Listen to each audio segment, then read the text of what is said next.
الحمد لله رب العالمين الذي لم يتخذ ولدا ولم يكن له شريك في الملك وما كان معه من إله الذي لا إله إلا هو فلا خالق غيره ولا رب سواه المستحق لجميع أنواع العبادة ولذا قضى ألا نعبد إلا إياه هو الواحد الذي لا ضد له وهو الصمد الذي لا منازع له وهو الغني الذي لا حاجة له وهو القوي الذي لا يعجزه شيء في الأرض ولا في السماء أشهد أن لا إله إلا الله وحده لا شريك له وأشهد أن محمدا عبده ورسوله وصفيه من خلقه وحبيبه أدى الأمانة وبلغ الرسالة ونصح الأمة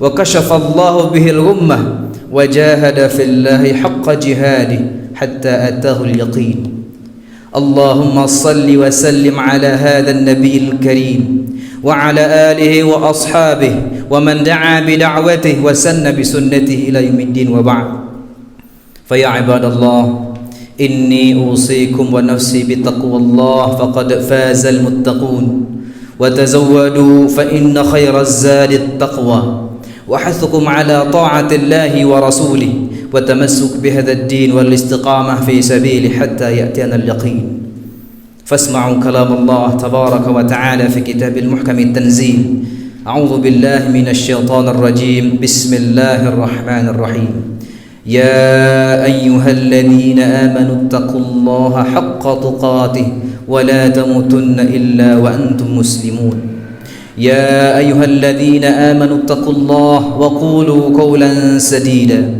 يصلح لكم أعمالكم ويغفر لكم ذنوبكم ومن يطع الله ورسوله فقد فاز فوزا عظيما وقال صلى الله عليه وسلم في حديثه اتق الله حيثما كنت واتبع السيئة الحسنة تمحوها وخلق الناس بخلق حسن صدق الله العظيم وصدق رسول الأمين. Engkau bapak-bapak jamaah salat Jumat yang dirahmati Allah Subhanahu wa taala. Segala bentuk puja, puji serta syukur kita hanyalah kita persembahkan kepada Allah Subhanahu wa taala. Yang pantas kita puja, yang pantas kita puji, kepadanya lah kita persembahkan segala bentuk amalan kita. Alhamdulillah Allah masih berikan kita kesempatan hidup untuk memperbaiki diri. Umur yang Allah lebihkan, waktu yang Allah berikan tak lain tak bukan adalah sebenarnya agar kita semakin siap bertemu dengan Allah Subhanahu wa taala. Maka merugilah kita umur panjang, tetapi umur panjang itu tidak bernilai guna bagi akhirat kita. Kemudian selawat dan salam selalu tercurah buat pautan hati kita, tauladan kita, idola hidup kita, baginda Nabi Muhammad sallallahu alaihi wasallam. Jemaah Jumat yang dirahmati Allah Subhanahu wa taala. Pada kesempatan yang singkat ini kembali kita menghayati dan memahami pesan Allah Subhanahu wa taala dalam surah Fussilat ayat 30. A'udzu billahi minasyaitonir rajim. Bismillahirrahmanirrahim. Innal ladzina qalu rabbuna Allah thumma istaqamu tatanazzalu 'alaihimul malaikah alla takhafu wa la tahzanu wa abshiru bil jannati allati kuntum tu'adun. Shadaqallahul azim. Jemaah Jumat yang dirahmati Allah, pesan dari Allah Subhanahu wa taala yang seharusnya pesan ini menggugah relung hati kita yang paling dalam untuk selalu mengintrospeksi diri, posisi kita sedang di mana. Allah sampaikan dalam firman-Nya, sesungguhnya orang-orang yang mengatakan Rabbunallah, Tuhan kami adalah Allah, artinya sudah ada iman dalam dirinya. Tetapi iman itu tak cukup dikatakan Rabbunallah, kami mengakui Engkau adalah Tuhan kami ya Allah, tak cukup. Tetapi kata-kata yang kita ucapkan itu perlu dilanjutkan, tsumma istaqamu, istiqamah kita dalam menjalankan apa yang sudah kita ucapkan. Agama ini tak cukup ucap-ucapan saja, kata-kata saja, tetapi harus ada bukti nyata dalam kehidupan kita. Kalau kita memang bertuhankan Allah, lalu mengapa kita masih mengabaikan salat? Kalau kita mengaku Tuhan kita Allah, lalu mengapa kita masih melanggar perintah Allah Subhanahu wa taala atau melakukan hal-hal yang dimurkai oleh Allah? Nah, di sini Allah memesankan mesti yang kita ucapkan itu perlu kita teguh, berkomitmen bahasa orang sekarangnya, untuk menjalankan apa yang sudah kita ucapkan tersebut, yang dikenal dengan istilah al-istiqamah. Para ulama menjelaskan sekurang-kurangnya kita istiqamah dalam 3 hal. Yang pertama, al-istiqamatu ala tauhid. Istiqamahlah kita dalam mengesahkan Allah Subhanahu wa taala.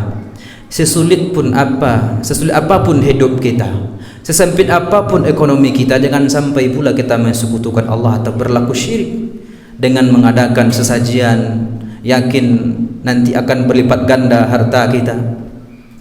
Atau sakit apapun badan kita, tatkala masih ada dokter, untuk apa kita memakai azimat-azimat atau hal-hal yang tidak disukai oleh Allah Subhanahu wa taala dan Rasulnya. Lalu yang kedua, al-istiqamatu ala ta'atillah bil ibadah. Istiqamah dalam ketaatan kepada Allah Subhanahu wa taala dalam rangka beribadah.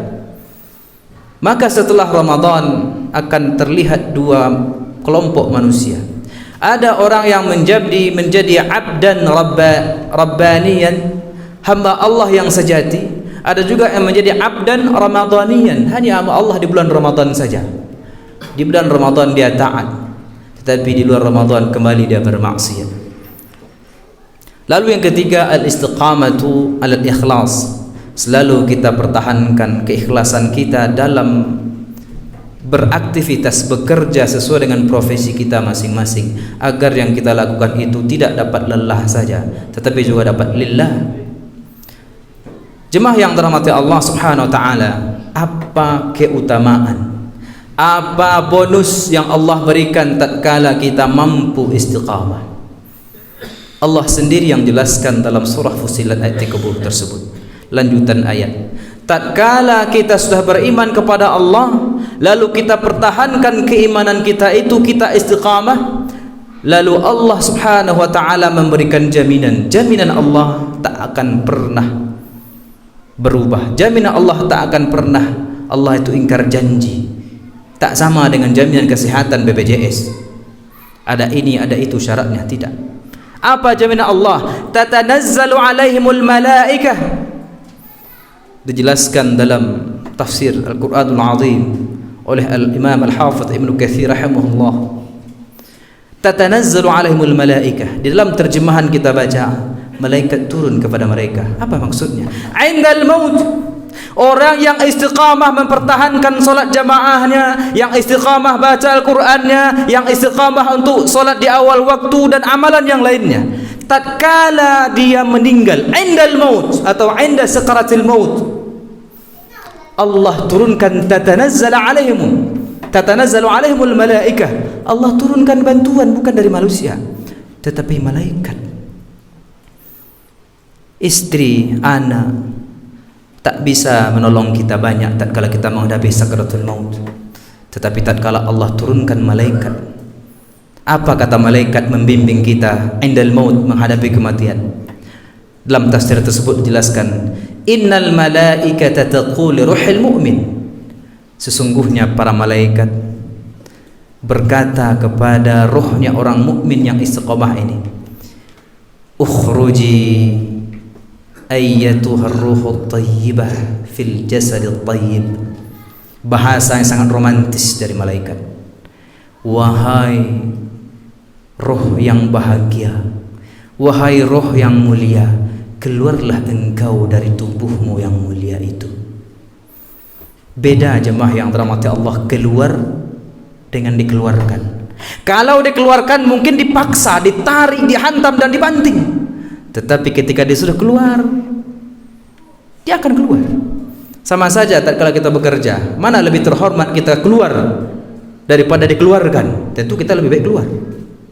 Kalau dikeluarkan sudah ada sebab yang tidak baik. Maka tatkala orang istiqamah itu menghadapi kematian, ini bonus dari Allah, didampingi oleh para malaikat. Malaikat yang katakan, wahai roh yang mulia, yuk roh yang berbahagia, keluarlah dari tubuhmu yang mulia.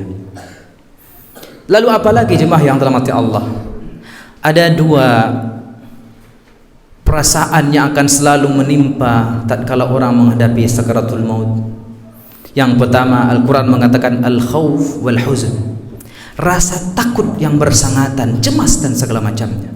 Wal huzn, dan rasa sedih, sedih meninggalkan anak, meninggalkan istri, meninggalkan profesi, sedih meninggalkan dunia. Tetapi berbeda dengan orang istiqamah. Tatkala malaikat sudah membimbingnya, keluarlah wahai roh yang mulia, yang berbahagia dari tubuhmu yang mulia, tatkala akan muncul perasaan resah, gelisah, takut dan sedih itu, dihibur oleh malaikat. Alla takhafu wa la tahzanu, jangan engkau merasa khawatir, jangan engkau merasa takut, jangan engkau merasa gentar. Wala tahzanu, dan jangan pula engkau merasa sedih meninggalkan anak, meninggalkan istri, atau meninggalkan suami, atau meninggalkan duniamu. Tak bisa dipungkiri jemaah yang dirahmati Allah, dua perasaan itu akan menyeluti manusia. Rasa iba yang bersangatan, rasa sedih, rasa takut dan segala macamnya.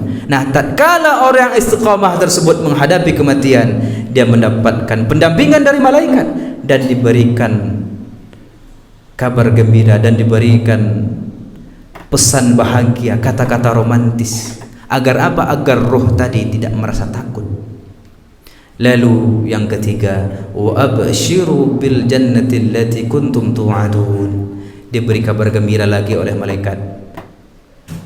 Keluarlah wahai roh yang berbahagia, jangan takut, jangan gentar, jangan sedih, tuh surga sudah menunggu.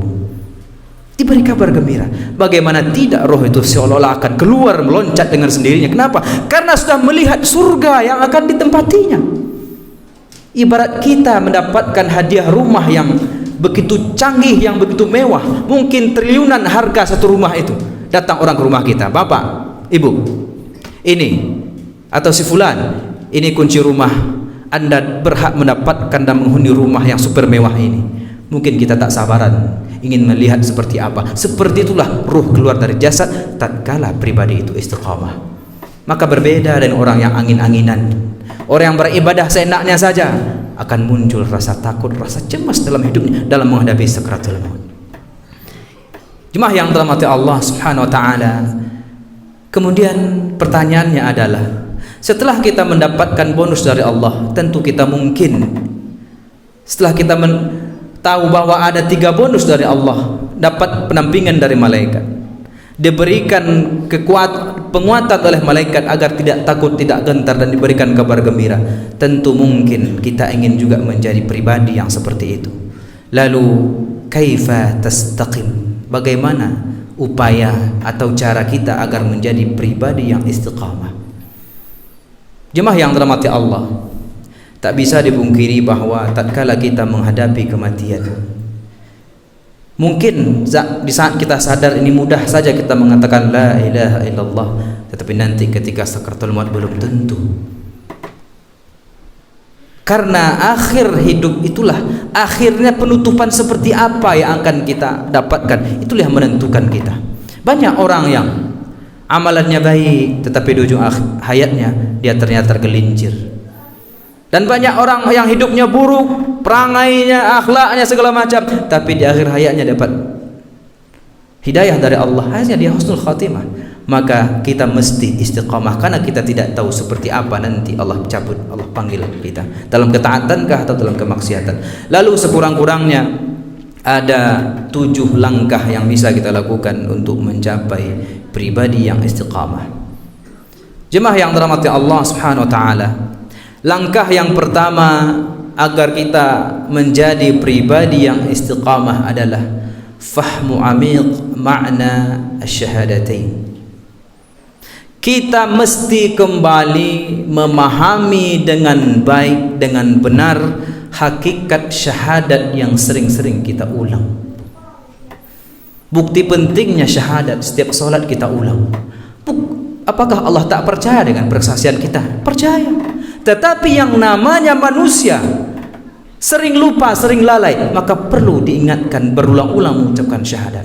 Maka jangan sampai syahadat yang kita ucapkan itu hanya tahu terjemahannya saja. Aku bersaksi bahwa Tuhan tidak Tuhan selain Allah dan Muhammad utusan Allah. Jangan itu saja, jemaah yang terhormat Allah. Kalau hanya sampai di situ pemahaman syahadat kita, apa bedanya dengan syahadat anak MDA? Maka ini yang pertama pesan ulama. Kembali kita mesti memahami dengan baik makna syahadat. Lalu apa makna hakikat syahadat yang sering kita ucapkan tersebut? Bukan hanya sekedar perkataan biasa, jemaah yang terhormat Allah. Itu perkataan yang luar biasa. Sehebat apapun orang yang non muslim berbuat baik, bangun masjid dan segala macam, tatkala dia tak bersyahadat, apa yang dilakukan itu haba'an mansura, kata Allah, hanya seperti debu yang berterbangan saja, nggak bisa menolongnya. Maka jangan sampai syahadat kita hanya sekedar di lisan saja. Maka perlu kita pahami dengan baik itu, kata ulama. Jemaah yang terhormat Allah, dalam surah Al-A'raf ayat 172 Allah Subhanahu wa taala menjelaskan, bismillahirrahmanirrahim, wa idh akhadha rabbuka min bani adam min zuhurihim dzurriyyatahum wa ashhadahum ala anfusihim alastu bi rabbikum qalu bala syahidna. Ini sebagai dasar kita untuk mengingatkan diri kita bahwa tatkala Allah Subhanahu wa taala menjadikan keturunan Adam termasuk kita hari ini atau yang akan lahir, yang belum terlahir, tatkala itu manusia, kita belum dinamakan manusia, belum memiliki jasad seperti ini, masih di alam ruh, kita sudah bersumpah di hadapan Allah, alastu bi rabbikum qalu bala syahidna. Jadi ini yang kita ingatkan diri kita. Berarti syahadat yang kita ucapkan itu, jamaah yang terhormat Allah, adalah bermakna sumpah setia. Maka ingat sumpah kita, karena sumpah itu bukan main-main, bukan hanya sekedar bersaksi seperti orang menyaksikan pertandingan, menyaksikan perkara, tidak.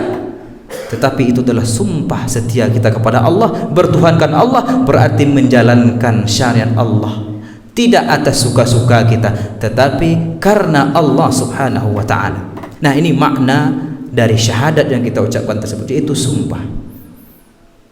Itu cara yang pertama, kata ulama. Kemudian cara yang kedua agar kita menjadi pribadi yang istiqamah adalah ta'allumul Quran wal hadith awis sunnah. Jangan pernah kita merasa bosan mengaji, kalau bahasa orang lamanya. Mengaji itu artinya belajar, menuntut ilmu, selalu menambah keilmuan kita. Bagaimana kita istiqamah kita saja nggak tahu. Bagaimana tuntunan Allah, bagaimana tuntunan Rasulullah. Maka jangan pernah ada kata bosan mengikuti wirid, mengikuti majelis ta'lim. Pergi wirid, jangan hanya pergi tidur, apalagi mendengar khutbah hanya pergi tidur ke masjid. Apa yang kita dapatkan? Maka jemaah yang terhormat Allah, jangan pernah berhenti belajar. Mungkin kita tak pakai pakaian seragam lagi, sekolah ke pondok pesantren, tetapi majelis-majelis ilmu sudah ada di mana-mana. Kajian-kajian takziah, wirid-wirid yang lainnya, di sanalah iman kita akan diingatkan, akan mendapatkan siraman. Tatkala kita sudah jauh dari majelis ilmu, maka rasakanlah iman kita akan lemah, kita tak bisa istiqamah. Maka itu cara yang kedua, kata ulama. Jangan pernah bosan mempelajari Al-Quran, mempelajari hadis, mengikuti majelis ilmu. Lalu yang ketiga, tatkala kita sudah belajar, walaupun belum banyak, jangan lupa al-iltizam ala adai syariatul Islam. Berkomitmen di dalam hati kita, kita mesti berusaha menjalankan syariat Islam, apa yang sudah kita pelajari tersebut, walaupun hal yang sederhana. Jemaah yang dirahmati Allah, agama Islam adalah agama fitrah, tidak ingin memberatkan umatnya. Rasulullah sendiri pun mengatakan tak paksa umatnya harus seperti ini, harus seperti ini sekaligus, tidak. Bahkan Rasulullah mengatakan dalam hadis yang sahih riwayat Imam Muslim, ahabul a'mal ilallah, amalan yang paling dicintai, yang paling disukai oleh Allah Subhanahu wa taala, adwamuha wa in qalla, walaupun sedikit tetapi itu berkelanjutan. Walaupun membaca Al-Quran cuma 1 halaman sehari, tapi berkelanjutan. Daripada selama Ramadan 4 kali khatam, tetapi selama 11 bulan tak baca Quran lagi. Tidak apa, sedikit, tetapi itu berkelanjutan. Kemudian jemaah yang dirahmati Allah Subhanahu wa taala, lalu apalagi usaha kita yang berikutnya? Usaha kita yang berikutnya adalah al-mujalasatu ma'al ulama'i was salihin. Seringlah kita bermajlis, berteman, bergaul dengan orang-orang saleh, dengan para ulama. Karena kesolehan kita, istiqamah kita itu bisa dikontrol dengan jamaah. Tatkala kita bersama orang baik, tentu nanti tatkala kita salah langkah, dia ingatkan, oh si fulan ini kurang baik, ini enggak tepat. Maka jangan lari dari ulama, jangan lari dari orang baik, jangan kucilkan orang baik. Karena di sanalah kita mendapatkan pencerahan. Hadis yang diriwayatkan oleh Imam At-Tabrani, hadisnya hasan. Apa kata Rasulullah? Jalisul kubara, banyaklah, seringlah kalian berinteraksi, duduk bersama orang-orang mulia, orang yang kaya pengalaman dan akhlak, pengalaman hidup yang baik, yang mesti kita contoh. Wasailul ulama, banyaklah bertanya kepada ulama. Wa khalitul hukama, bergaullah dengan orang-orang yang Allah beri hikmah. Kadang-kadang kita tidak tahu, orangnya sederhana mungkin, tetapi dia memiliki hikmah yang banyak yang membuat hati kita tenang tatkala kita mengadukan permasalahan kepadanya. Lalu juga hadis yang diriwayatkan dari Al-Bazzar an Ibnu Abbas radhiyallahu anhu, su'ila Rasulullah sallallahu alaihi wasallam, Rasulullah pernah ditanya, jemaah yang dirahmati Allah, ya Rasulullah, ayu julasaina khairun? Ya Rasulullah, siapakah teman duduk yang paling bagus kami jadikan teman? Josia kami nampil yang rancak bagawa ya Rasulullah. Itu pertanyaan sahabat pada Rasulullah. Faqal, lalu dijawab oleh Rasulullah, man dzakkarakum billahi ru'yatuh. Yang pertama, bertemanlah dengan engkau dengan orang yang membuatmu ingat kepada Allah tatkala engkau bertemu atau melihatnya. Jangan-jangan kita kalau bertemu dengan orang tersebut ingat maksiat saja, berarti itu bukan teman yang baik. Yang kedua kata Rasulullah, wa man zadakum fi ilmikum mantiquh, orang yang membuat ilmumu bertambah tatkala berbicara, berinteraksi, bercerita dengannya, bertambah ilmu awaknya, itulah teman yang baik. Wa man dzakkarakum bil akhirah amaluh, lalu yang ketiga, orang yang membuat kamu ingat kampung akhirat, orang yang membuat kamu ingat bahawa seluruh amal kita ini akan dihisab, orang yang membuat kita ingat bahawa ada hari pembalasan, yaitu hari akhirat. Tatkala kita bertemu melihatnya, lalu melihat dia beramal, oh takana dia awak jauh bana kurang baru. Itulah orang yang perlu kita jadikan julasa, teman duduk, teman sepergaulan.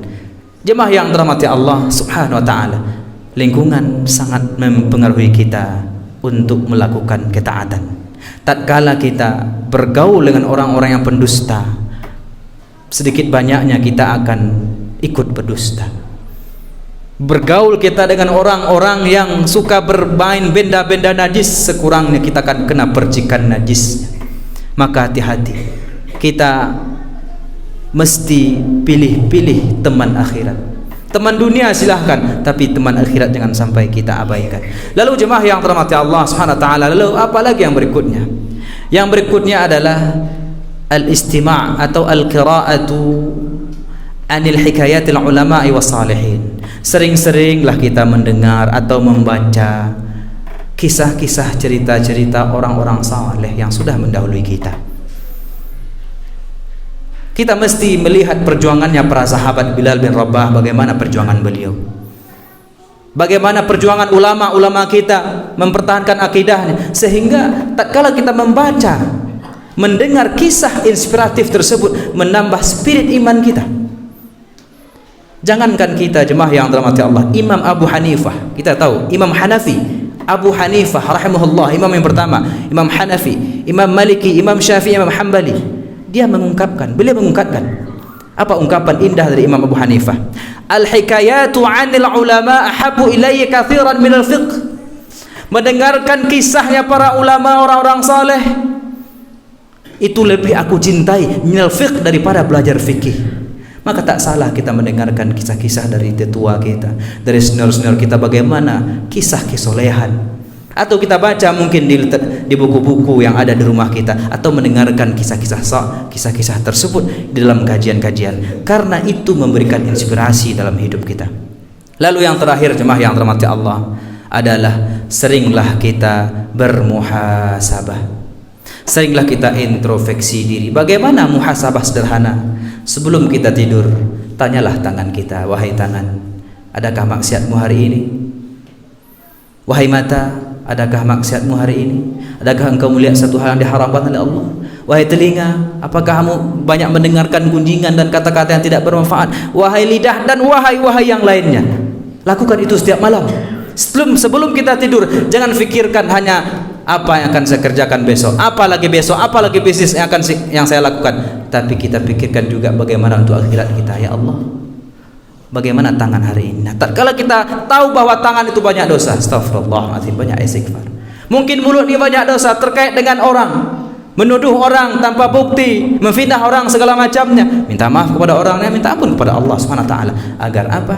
Agar kita tatkala masuk ke dalam sebuah kubangan, tetapi kita kembali berusaha untuk membersihkan diri. Insya Allah dengan kita sering bermuhasabah, kita akan tahu sejauh mana beruntung hidup kita di mata Allah Subhanahu wa taala. Lalu jangan lupa dibarengi dengan ad-du'a, kata ulama. Banyaklah kita berdoa. Apa di antara doa yang diajarkan oleh Al-Qur'an? Rabbana la tuzigh qulubana ba'da idh hadaitana, dan seterusnya. Itu doa agar kita istiqamah. Ada juga doa yang lain juga dalam Quran, Allahumma afri alaina sabra wa thabbit aqdamana wansurna 'alal qaumil kafirin. Itu juga doa untuk istiqamah. Atau doa yang diajarkan oleh Rasulullah, ya muqallibal qulub, atau ya musarrifal qulub thabbit qalbi ala dinik atau ala ta'atik. Atau doa yang diajarkan oleh Imam Hasan Al-Basri rahimahullah, Allahumma anta rabbuna farzuqnal istiqamah. Ya Allah, engkaulah Tuhan kami, maka berilah kami nikmat istiqamah dalam hidup. Jemaah yang dirahmati Allah Subhanahu wa taala, semoga kita menjadi pribadi yang istiqamah dan mendapatkan 3 bonus tadi dari Allah Subhanahu wa taala tatkala kita menghadapi kematian. Aqulu qouli hadza wa astaghfirullah li wa lakum fastaghfiruh innahu wal ghafurur rahim fa'tabiru ya ulil absar la'allakum turhamun.